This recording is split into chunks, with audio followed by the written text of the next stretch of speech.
মানুষ মরে যাওয়ার পরেও যে 7টা জিনিস তার কবরে পৌঁছায় তার মধ্যে একটা হচ্ছে মসজিদান বানাহু, সে যে মসজিদ বানিয়ে গিয়েছে ওই মসজিদের সওয়াব। সুবহানাল্লাহ পড়েন। আপনি টাকা দিয়ে মসজিদ বানিয়ে দিলেন, ওই মসজিদে মুসল্লিরা নামাজ পড়ে, রোজাদাররা এসে ওখানে ইফতার খায়, তাহাজ্জুদ আদায়কারীরা তাহাজ্জুদ পড়ে, তাদের সওয়াবের কমতি হবে না, কিন্তু তাদের সওয়াবের একটা পার্সেন্টেজ সওয়াব যে ব্যক্তি মসজিদ বানালো তার আমল নামে আল্লাহ ঢুকিয়ে দেয়। এজন্য বেশি বেশি মসজিদ বানাতে রাজি আছেন তো? আল্লাহর হাবিব সাল্লাল্লাহু আলাইহি ওয়াসাল্লাম বললেন, সাবআতুন ইউযিল্লুহুমুল্লাহু ফি যিল্লি ইয়াওমা লা যিল্লা ইল্লা যিল্লু। 7 শ্রেণীর ব্যক্তিকে আল্লাহ তাআলা কিয়ামতের দিন আরশের নিচে ছায়া দিবে, যেদিন আল্লাহর আরশের ছায়া ছাড়া কোনো ছায়া পৃথিবীতে থাকবে না। সেই দিনটা কি এই দিনের মতো? কিয়ামতের দিনটা আজকের এই দিনের মতো হবে? 50,000 বছর হবে। এটা লেন্থ, এটা ডিউরেশন। কাআন সাফসাফা লা তারা ফিহা ইওয়াজা ওয়ালা আমতা, লেভেল প্লেইং ফিল্ড, তামার জমিন। একটু কল্পনা করেন তো ওই দিনটা কত ভয়ঙ্কর। বাবা ছেলেরে চিনবে না ওই দিন, ছেলে বাবারে চিনবে না, স্ত্রী স্বামীকে চিনবে না, স্বামী স্ত্রীকে চিনবে না, পীর সাহেব মুরিদ চিনবে না, মুরিদ পীর সাহেবকে চিনবে না, নেতা কর্মীকে চিনবে না, কর্মী নেতাকে চিনবে না। হায় হায়, ইয়া নাফসি ইয়া নাফসি বলে কাঁদবে।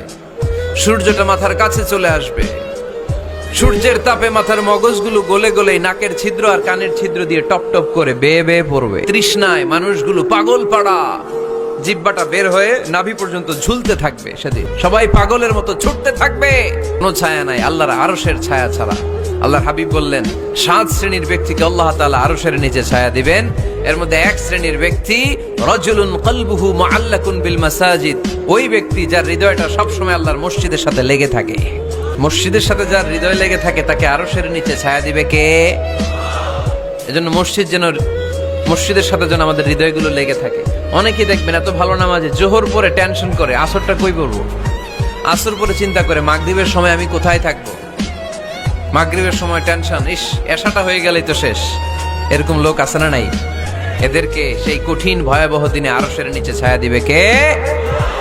তারপরে মসজিদ আমাদের 4 নাম্বার পদ্ধতি, মসজিদকে পরিচ্ছন্ন রাখা, মসজিদকে ঝাড়ু দেয়া। মসজিদকে যারা পরিষ্কার করে তাদের হৃদয়ের যন্ত্রণা দূর করে দেয় কে? সাইয়েদনা ইব্রাহিম আলাইহিস সালাম এবং ইসমাঈল আলাইহিস সালামকে আল্লাহ তাআলা আদেশ করেছেন, তাহহিরা বাইতিয়া লিত-তাইফিনা ওয়াল আকিফিনা ওয়ার রুকআইস সুজুদ। হে ইব্রাহিম, ইসমাঈল, বাপ বেটা দুইজন মিলে মসজিদ ঝাড়ু দাও। মসজিদ ঝাড়ু দাও মসজিদ আবাদের অন্তর্ভুক্ত। আপনারা কেউ কোনোদিন মসজিদ ঝাড়ু দিয়েছেন নাকি? কে কে দিয়েছেন দেখি? সবাই মসজিদের খাদেম? মাশাআল্লাহ। আমিও দিছি মসজিদ ঝাড়ু, অনেক দিছি। মাশাআল্লাহ, আল্লাহ তুমি কবুল করো। যাদের হৃদয়ে বড় জ্বালা, ফ্যামিলিতে সুখ নাই, শান্তি নাই, তারা হৃদয়ে প্রশান্তি আনতে চাইলে এতিমখানায় যাবেন, এতিমের মাথায় হাত বুলিয়ে দিবেন, এতিমের মুখে খাবার তুলে দিবেন। আপনার হৃদয়টারে নরম করে দিবে কে? আল্লাহর ঘর মসজিদে যাবেন, নিজ হাতে মসজিদটারে একটু পরিষ্কার করে দিবেন, আপনার জীবনটারে উজালা করে দিবে কে? তাহলে এগুলো করার মাধ্যমে আমরা মসজিদের আবাদ করতে চাই। আমরা মসজিদের আবাদকারী হতে চাই কি চাই না? আল্লাহর ঘর মসজিদ আবাদ করার মতো শ্রেষ্ঠ কাজ পৃথিবীতে হতে পারে না। এই মসজিদের কিছু আদব আছে, আল্লাহ রাসূল সাল্লাল্লাহু আলাইহি ওয়াসাল্লাম বলেছেন এই আদবগুলো মেনটেন করে যেন আল্লাহর ঘর মসজিদের সাথে আমরা ব্যবহার করি। মসজিদের 1 নম্বর আদব হচ্ছে মসজিদে ওযুর সাথে প্রবেশ করা। কিসের সাথে? ওযু করে পরিচ্ছন্ন হয়ে মসজিদে প্রবেশ করা। এজন্য অপবিত্র অবস্থায় গোসল ফরজ, এরকম অবস্থায় মসজিদে ঢোকা যাবে? কথা বলেন, ঢোকা যায়? যেই নারীদের মাসিক চলতেছে, মেনস্ট্রুয়েশনাল পিরিয়ড চলতেছে, ওই নারীদের পক্ষে মসজিদে ঢোকা জায়েজ আছে? নাই। তাহলে এটা হলো 1 নম্বর আদব। মসজিদে ঢোকার সময় কি করে ঢুকবো? ওযু করে। আওয়াজ করে বলেন, কি করে ঢুকবো? ওযু করে। 2 নম্বর আদব হচ্ছে মসজিদে যাওয়ার সময় সবচেয়ে ভালো জামাটা পরে যাব, সবচেয়ে ভালো পাঞ্জাবিটা পরে যাব। জান তো আপনারা?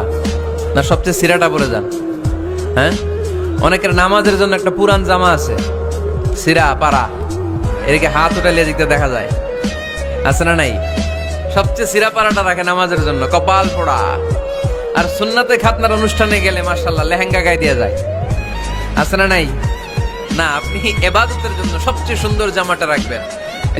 ও বনি আদম, তুমি যখন আল্লাহর ঘর মসজিদে ঢুকবা, ও বনি আদম, তুমি যখন নামাজের মুসল্লায় দাঁড়াবা, তোমার সবচাইতে দামি সবচাইতে সুন্দর জামাটা গায়ে দিয়ে তুমি নামাজে দাঁড়াও, ঠিক কি না? তাহলে এখন মসজিদে যাওয়ার সময় কি গায়ে দিয়ে যাবেন বলেন? খিতা করবাইন, হ্যাঁ মাশাআল্লাহ, হ্যাঁ সবচেয়ে ভালো কাপড়টা আয়রন করে পারফিউম মেখে তারপরে আমরা যাব। রাজি আছেন তো? 3 নাম্বার আদাব হচ্ছে মসজিদে ঢোকার সময় বাম পা দিয়ে ঢুকতে হয়।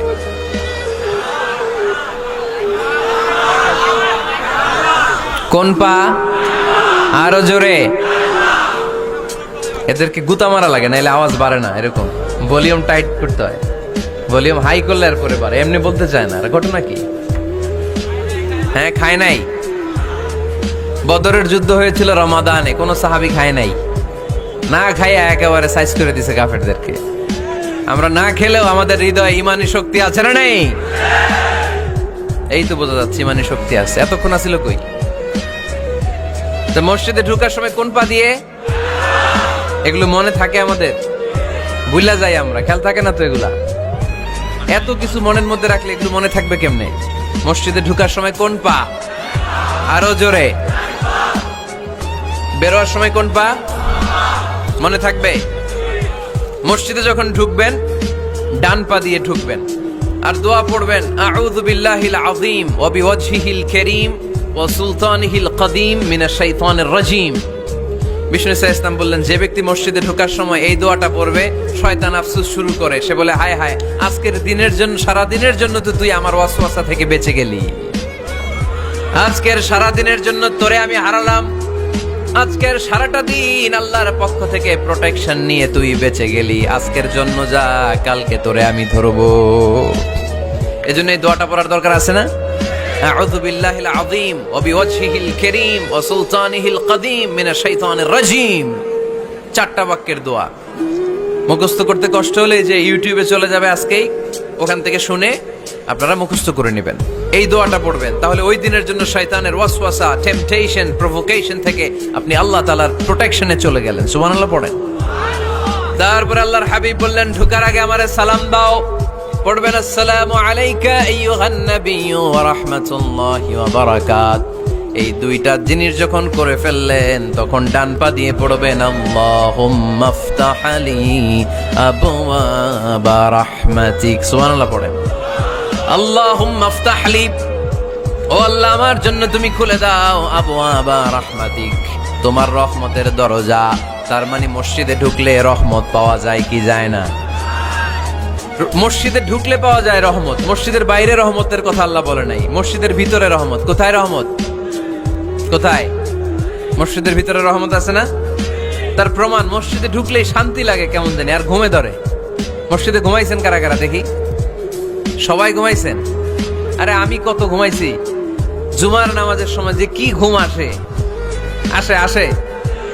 কমন পড়ছে?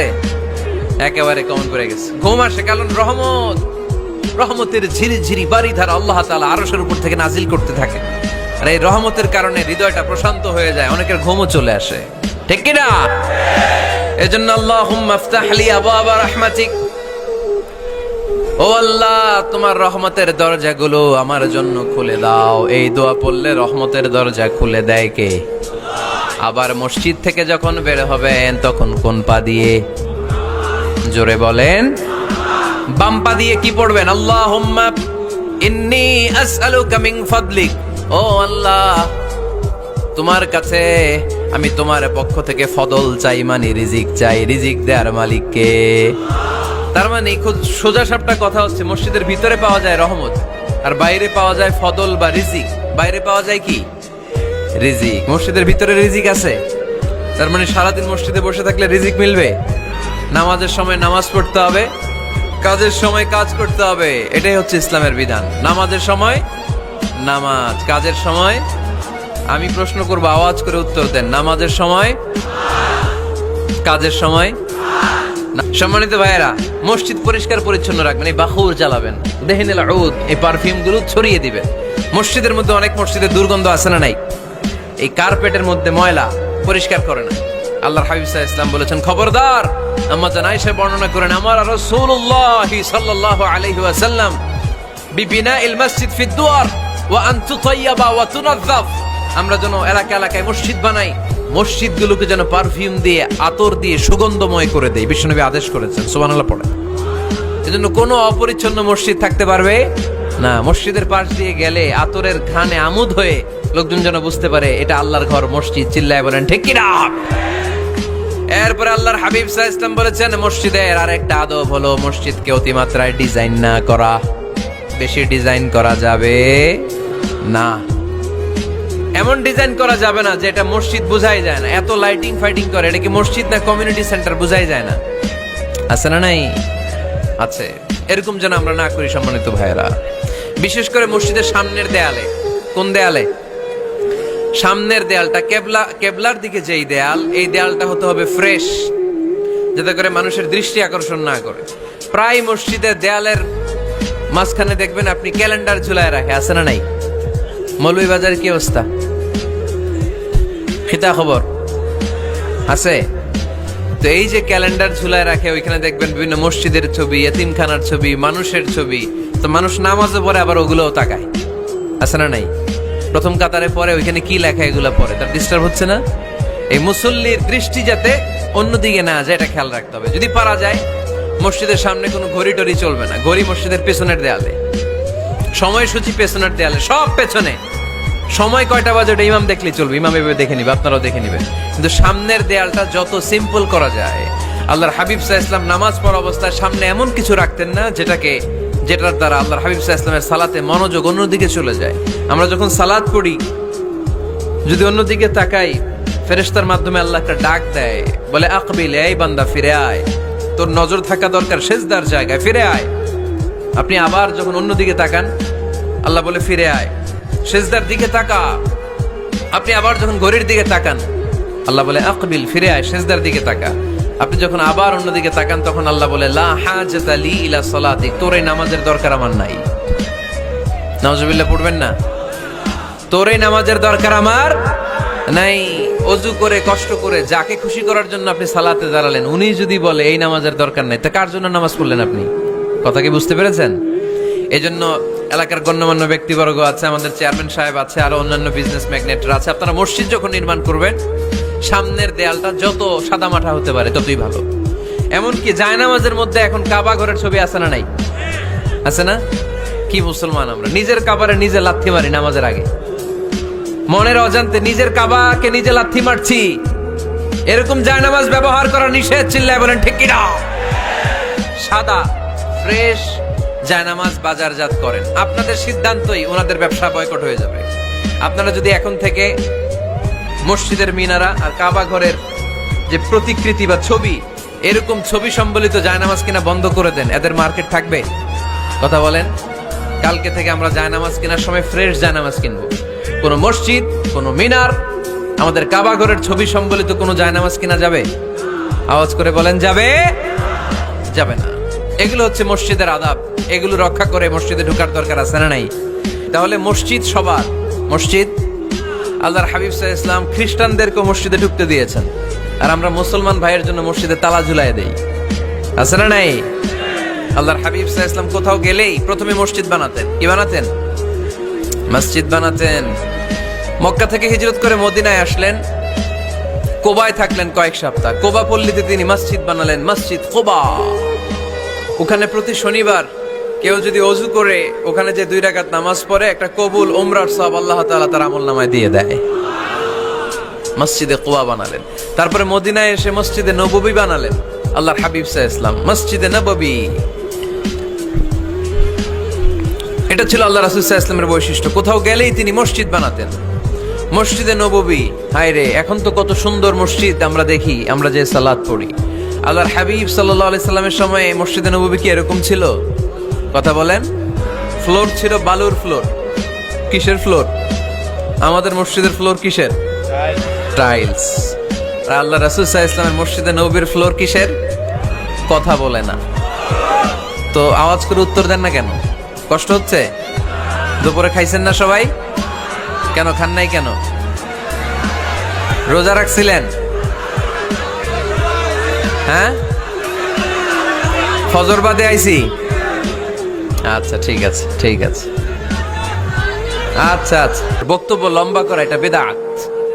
এই বেদাতকে আমি সুন্নাতের মধ্যে আনতে চাচ্ছি। একটা সময়ে একেবারে কমায় নিয়ে আসবো। এত প্রোগ্রামও আমি করতে চাই না। আমি ঘোষণা দিয়েছি আগামী বছরে সারা বাংলাদেশে আমার প্রোগ্রাম হবে 50টা। কয়টা? 50টা। এরপরের বছর 30টা, এরপরের বছর 20টা। বিভাগীয় প্রোগ্রাম করলেই চলবে আমার। এক এক বিভাগে যে 2 দিন 3 দিন খালাস। এত দরকার নেই, এত লম্বা চূড়ার বক্তব্যের দরকার নেই। আধা ঘন্টা চুপ করে শুনেন, কয়েকটা মেসেজ ড্রপ করি, take it with you to your home, then practice and apply in the society. নিয়ে যান, আমল করেন, সমাজের কাজে লাগান। সমাজটা আলোকিত করে দিবে কে? খুতাবুকুম তাবিলা সালাওয়াতুকুম কাসীরা। আল্লাহর হাবিব সাল্লাল্লাহু আলাইহি ওয়াসাল্লাম বললেন, কিয়ামতের একটা আলামত, কিয়ামতের আগে তোমাদের বক্তব্য হয়ে যাবে লম্বা, সালাত হয়ে যাবে খাটো। সালাতের পরে তাসবিহ পড়তে চায় না লোকজন, ব্যস্ত, মহা ব্যস্ত, সুপার বিজি। কোত্থেকে আসলে এই ব্যস্ততা? আপনি রবের সাথে মুনাজাত, না যাই ইউনাজি মুনাজাত, আপনার রবের সাথে একাকী নীরবে কথা বলতে মনে চায় না আপনার? এত তাড়াহুড়ো কিসের? ধীর স্থির হন, একটু স্থির হন, একটু মনোদৈহিক প্রশান্তি অর্জনের চেষ্টা করেন। সব সময় ব্যস্ত, ধাক্কাধাক্কি, উচ্ছৃঙ্খলা, এগুলো আমাদেরকে শেষ করে দিয়েছে। এজন্য লম্বা চোরা বক্তব্য ঠিক না। বক্তব্য শুনতে আমাদের ভালো লাগে, আমল করতে ভালো লাগে না। বক্তব্যটা শেষেই সিগারেট ধরায়, আছে না নাই? মাহফিল শেষেই বিড়ি ধরায়, কয় চমৎকার ওয়াজ করছে হুজুরে। ওয়াজটা সেরকম হয়েছে, অনেক কণ্ঠ সুন্দর হুজুরের। এতদিন ইউটিউবে দেখছি, আজকে সরাসরি দেখাইছি, আছে না নাই? তো কি লাভ হয়েছে? লাভটা হয়েছে কি? এই যে মাহফিল শেষে বিড়িটা ধরাইলেন আর গেলেন, কোনো লাভ হয় নাই। এগুলো থেকে বেরিয়ে আসতে হবে। বছরের পর বছর আমাদেরকে শিখানো হয়েছে একভাবে, কেউ এই পরিবর্তনের আওয়াজ তোলে নাই। আওয়াজ আপনাকে তুলতে হবে। আওয়াজ তোলার জন্য এত মানুষ লাগে না, আপনি একাই যথেষ্ট। আপনি দাঁড়ান না সামনে, দেখবেন আপনার সামনে কেউ টিকে থাকতে পারবে না, ঠিক কিনা? কিন্তু আপনার শক্ত সিদ্ধান্ত লাগবে, পরিবর্তনের জন্য শক্ত মানসিকতা লাগবে, যে আমি পরিবর্তন করতে চাই। We have to change. যুগ জামানা পাল্টে দিতে চাই না অনেকজন। এক মানুষই আনতে পারে জাতির জাগরণ। এক মানুষই বিপদকালে বাঁচায় কাফেলায়, ক্ষুদ্র ডিঙ্গি বাঁচায় জাহাজ অসীম দরিয়ায়। এজন্য আপনার শক্ত সিদ্ধান্ত পারে আপনার মৌলভীবাজারটাকে দেশের শ্রেষ্ঠ জেলা, শ্রেষ্ঠ থানা হিসেবে আল্লাহর কাছে কবুল করতে, ঠিক কিনা? এজন্য লম্বা চূড়া আলোচনা ঠিক না। ছোটখাটো অল্প কয়েকটা মেসেজ নিয়ে যেতে পারলেই that's enough. One of the minor signs before the day of judgment, your Islamic lectures will be very longer, and your salah 5 times a day will be shorter. কিয়ামতের আগে বক্তব্য লম্বা, নামাজ খাটো, তাসবিহ পড়ে না, ব্যস্ত, মহাব্যস্ত। এই মহাব্যস্ততা ছাড়েন, কোরআন সুন্নাহর দিকে ফিরে আসেন। বরকত দিবে কে? বিশ্বনবীর মসজিদে নববীর ফ্লোর বালুর ফ্লোর ছিল, আমাদের ফ্লোর টাইলস। আল্লাহর হাবিব সাল্লাল্লাহু আলাইহি ওয়াসাল্লামের মসজিদে বালি নিচে, এই বালিতে নামাজ পড়তেন। বৃষ্টি হলে কাদামাটি হয়ে যেত, কাদামাটিতেই সেজদা করতেন। সেজদা করলে কাদার মাটি আল্লাহর হাবিব সাল্লাল্লাহু আলাইহি ওয়াসাল্লামের নাকে আর কপালে লেগে যেত। তিনি সালাম ফিরিয়ে সাহাবাদের দিকে মুখ ফিরিয়ে বসলে দেখতেন প্রতিটা সাহাবীর নাকে আর কপালে কাদার মাটি মিশে আছে। তার মানে প্রিয় নবী সাল্লাল্লাহু আলাইহি ওয়াসাল্লামের মসজিদে নববী ছিল কাঁচা, কিন্তু মুসল্লি ছিল পাকা। আমাদের মসজিদগুলো হয়েছে পাকা, কিন্তু মুসল্লি কাঁচা, ঠিক কিনা? ফজরের সালাতে মানুষ নাই। ইমাম সাহেব আছেন কে কে এলাকায়? দেখি ইমাম, মসজিদের ইমাম, মাশাআল্লাহ। আপনাদের এইখানে মসজিদে ফজরের নামাজে কয় কাতার হয়? 5 জন 6 জন? কেনে এত কম? কেনে? হ্যাঁ, আসে না, আসতে চায় না লোকজন। তো এই যে 5-6 জন ফজরের সালাতে, কল্পনা করতে পারেন ফজরের সালাতে এত কম লোক। ফজরের জামাতে লোক যায় না, এটা একটা মহামারী। যেদিন ফজরের জামাতের দৃশ্য আর জুমার নামাজের দৃশ্য একরকম হয়ে যাবে, ওই দিনই বাংলাদেশে ইসলাম কায়েম হয়ে যাবে। এখন স্লোগান তোলে বিপ্লব বিপ্লব, ইসলামী বিপ্লব। আর ফজরের সময় আমি কম্বলের ভিতরে, আছে না নাই? কোনো বিপ্লব হবে না। ফজরের নামাজ জামাতে পড়ুন, সকালটারে বরকতময় করে দিবে কে? আল্লাহর হাবিব সাল্লাল্লাহু আলাইহি ওয়াসাল্লামের মসজিদ ছিল সবার জন্য উন্মুক্ত, এখানে সবাই আসতে পারত। এজন্য মসজিদ হবে সবার। আমরা মসজিদের আবাদকারী হতে চাই। এজন্য রব্বুল আলামিন বলেন, ইন্নামা يعمر مساجد الله من آمن بالله واليوم الآخر وأقام الصلاة وآتى الزكاة ولم يخش إلا الله فعسى أولئك أن يكونوا من المهتدين سبحان الله পড়েন রব্বুল আলামিন বললেন মসজিদের আবাদকারী হবে তারা যারা আল্লাহর প্রতি ঈমান আনে আখিরাতের প্রতি ঈমান আনে যারা সালাত কায়েম করে যারা যাকাত আদায় করে যারা দুনিয়ার কাউকে ভয় পায় না ভয় পায় একজনকে চিল্লায় বলেন তিনি কে যাদের হৃদয়ে আছে আল্লাহর ভয় তারা কবু পথ ভুলে যায় না আল্লাহর প্রেম ছাড়া এই দুনিয়া কারো কাছে কোনো কিছু চায় না ঠিক কি না তাহলে যারা মসজিদের আবাদকারী এরা ভয় পায় একজনকে চিল্লায় বলেন তিনি কে মসজিদের আবাদকারীদের প্রথম গুণ তারা আল্লাহ বিশ্বাস করে তারা আখিরাতে বিশ্বাস করে তারা সালাত কায়েম করে তারা যাকাত আদায় করে তারা আল্লাহ ছাড়া পৃথিবীর কাউরে ভয় পায় না আল্লাহ বলেন ফাআসা উলাইকা আইয়াকুনু মিনাল মুহতাদিন আশা করা যায় তারাই হলো হেদায়েতের রাস্তার উপরে আছে ঠিক কি না তারাই মসজিদের আবাদকারী যারা মসজিদে যায় সালাত আদায় করে এখন মসজিদের আবাদকারী আপনি হতে চান আপনি মসজিদে যান না আপনি আবাদকারী হতে পারবেন মসজিদের অনেক সভাপতি আছে মসজিদে যায় না আছে না নাই মৌলভীবাজারে এই সমস্যা বোধহয় নাই মসজিদের সেক্রেটারি মসজিদে যায় না আছে না নাই তাহলে হইলো এটা মেনে নেওয়া যায় এজন্য সভাপতি সাহেবরা আপনি কষ্ট করে মসজিদ বানিয়েছেন মসজিদে যাবেন এই কথা বলেন কেন এত দিকে বিশৃঙ্খলা হইলে কেমন হবে বসেন আর অল্প কয়েক মিনিট সভাপতি সাহেব আপনি মসজিদে যাবেন সেক্রেটারি সাহেব আপনি মসজিদে যাবেন তাহলে আপনি সঠিক মসজিদের আবাদকারী হবেন ঠিক কিনা আমরা মসজিদের আবাদকারী হতে চাই ইনশাআল্লাহ পড়েন উমরানুল মাসাজিদ মসজিদের আবাদ কি করে করতে হয় মসজিদ আবাদ করার এক নাম্বার মাধ্যম হচ্ছে মসজিদ নির্মাণ করা কি করা নির্মাণ করা খেয়াল করবেন আল্লাহর হাবিব সাল্লাল্লাহু আলাইহি ওয়াসাল্লাম বলেছেন মান বানা মসজিদান মিন মালিহি ফিদ দুনিয়া বানাল্লাহু লাহু বাইতান ফিল জান্নাহ যে ব্যক্তি নিজের পকেটের টাকা খরচ করে দুনিয়াতে মসজিদ বানায় আল্লাহ তাআলা তার জন্য জান্নাতে ঘর বানায় 60টা জিনিস মানুষ মরে যাওয়ার পরে তার কবরে পৌঁছতে থাকে ইন্না মিম্মা ইয়ালহাকুল মুমিন মিন হাসানাতিহি বা'দা মাউতিহি মানুষ মরে যাওয়ার পরেও যে 60টা জিনিস তার কবরে পৌঁছায় তার মধ্যে একটা হচ্ছে মসজিদান বানাহু সে যে মসজিদ বানিয়ে গিয়েছে ওই মসজিদের সওয়াব সুবহানাল্লাহ পড়েন আপনি টাকা দিয়ে মসজিদ বানিয়ে দিলেন ওই মসজিদে মুসল্লিরা নামাজ পড়ে রোজাদাররা এসে ওখানে ইফতার খায় তাহাজ্জুদ আদায়কারীরা তাহাজ্জুদ পড়ে তাদের সওয়াবের কমতি হবে না কিন্তু তাদের সওয়াবের একটা পার্সেন্টেজ সওয়াব যে ব্যক্তি মসজিদ বানালো তার আমলনামায় আল্লাহ ঢুকিয়ে দেয় এজন্য বেশি বেশি মসজিদ বানাতে রাজি আছেন তো তাহলে মসজিদ আবাদ করার প্রথম মাধ্যম হচ্ছে মসজিদ বানানো 2 নাম্বার মাধ্যম হচ্ছে মসজিদে যে জামাতে সালাত আদায় করা জামাতে সালাতুল জামাআ তাফদুলু সালাতাল ফারযি ব27 দারাজা ঘরে নামাজ পড়লে একা একা পড়লে যেই সওয়াব জামাতে পড়লে 27 গুণ বেশি সওয়াব সুবহানাল্লাহ বলতে পারলেন না হে নামাজি আমার ঘরে নামাজ পড়ো আজ দিল মে তোমার চরণ তলে হৃদয় যায় নামাজ হে নামাজি আমার ঘরে নামাজ পড়ো আজ দিল মে তোমার চরণ তলে হৃদয় যায় নামাজ পড়েন আল্লাহু আকবার কি সুন্দর লিখেছেন কাজী নজরুল ইসলাম মসজিদ কেমন যেন মসজিদ তার নিজের ভাষায় আল্লাহর কাছে কেঁদে কেঁদে ফরিয়াদ জানায় আল্লাহ নামাজিরা আমার ঘরে আসে না কি সুন্দর টাইলস কি সুন্দর মুসল্লা কি সুন্দর এয়ার কন্ডিশন সব আছে কিন্তু মুসল্লি নাই ঠিক কিনা মসজিদগুলো আল্লাহর কাছে ফরিয়াদ জানায় এজন্য আমরা যেন মসজিদমুখী হই কি মুখী আওয়াজ করে বলতে হবে কি মুখী মসজিদমুখী তাহলে মসজিদ আবাদের 1 নাম্বার পদ্ধতি মসজিদ বানানো 2 নাম্বার মসজিদে বেশি বেশি যে জামাতে সালাত আদায় করা 3 নাম্বারে মসজিদের সাথে সম্পর্ক জুড়ে দেওয়া হৃদয়টা যেন সব সময় মসজিদের সাথে লেগে থাকে খেয়াল রাখবেন আমাদের মুসলমানদের মসজিদ হিন্দুদের মন্দিরের মতো নয়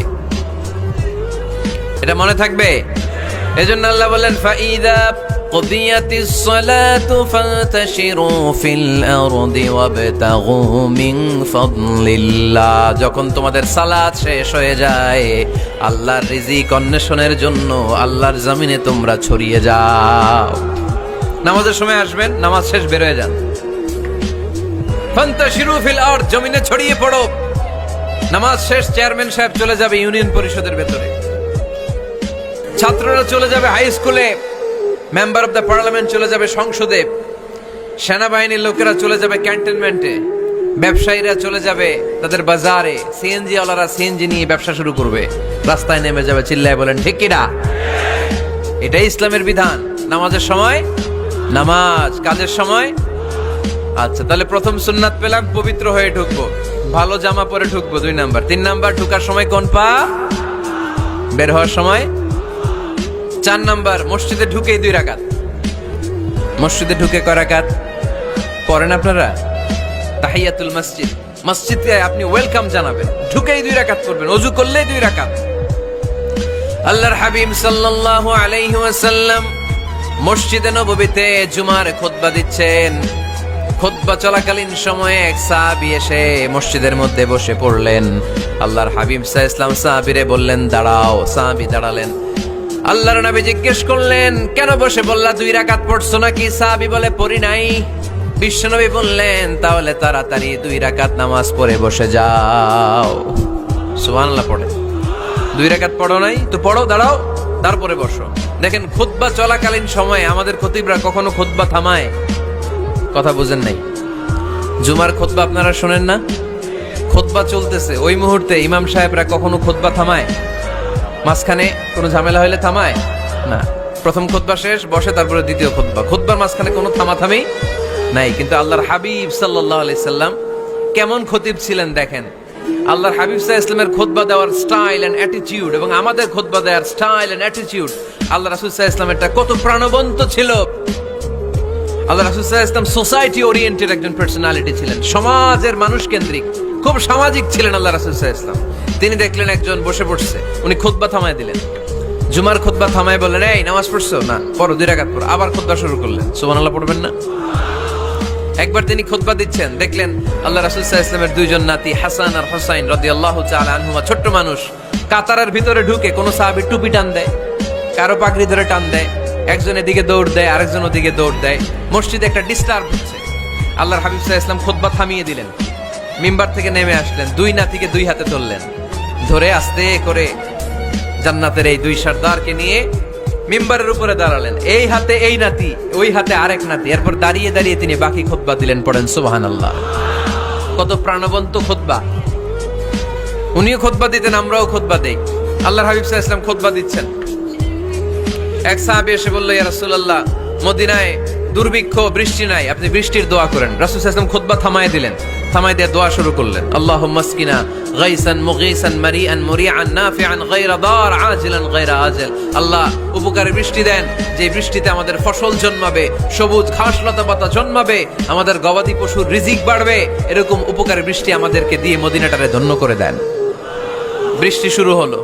জুমাবার বৃষ্টি, শনি রবি সোম মঙ্গল বুধ বৃহস্পতি শুক্র, টানা 7 দিন বৃষ্টি। এবার বৃষ্টির চোটে মদিনায় বন্যা হয়ে গেছে। এতদিনে দুর্ভিক্ষ, এতদিনে কি? এখন বৃষ্টির বরকতের দোয়া করছে, বৃষ্টিতে এবার বন্যা। যেই সাহাবী বৃষ্টির জন্য দোয়া করতে বলেছিলেন, পরের জুমাবারের খুতবার সময় এসে ওই সাহাবী বলেন ইয়া রাসূলুল্লাহ, আবার খুতবার মাঝখানে ইয়া রাসূলুল্লাহ, আর বৃষ্টির দরকার নাই, আর দরকার নেই, এবার বৃষ্টি বন্ধের দোয়া করেন। আল্লাহর হাবিব সাল্লাল্লাহু আলাইহি ওয়াসাল্লাম খুতবা থামিয়ে আবার বন্ধের দোয়া, আল্লাহুম্মা হাওয়ালাইনা ওয়ালা আলাইনা, হে আল্লাহ আমাদের চারিদিকে দেন, মদিনাতে আর বৃষ্টির দরকার নাই। চিল্লায় পড়েন সুবহানাল্লাহ। এজন্য খতিব হবে এরকম প্রাণবন্ত খতিব।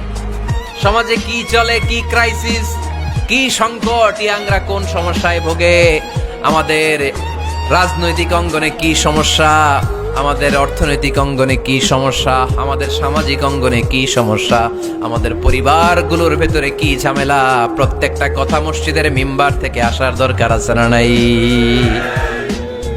আল্লাহর হাবিব সাল্লাল্লাহু আলাইহি ওয়াসাল্লাম এভাবেই সমাজকে ঠিক করে দিতেন।